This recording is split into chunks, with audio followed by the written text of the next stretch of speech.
What's up, everybody? It's Elle from 12 South. One of the biggest questions we get is, how do I pair my Bluetooth headphones with AirFly Pro 2? Don't worry, it's easier than ever.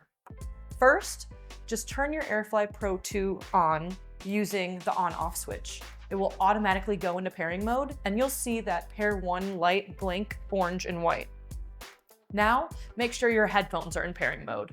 Once they connect, that pair 1 light will stay solid white, and that's it, you're paired. If pairing doesn't start right away, just press and hold that pair 1 button for 4 seconds. The light will blink amber and white, and that means they're ready to connect. Now, you're ready for a seamless wireless audio experience, whether you're on a flight, at the gym, or just relaxing. Got more questions? Drop them in the comments, and we're happy to help. Thanks for watching, and happy listening.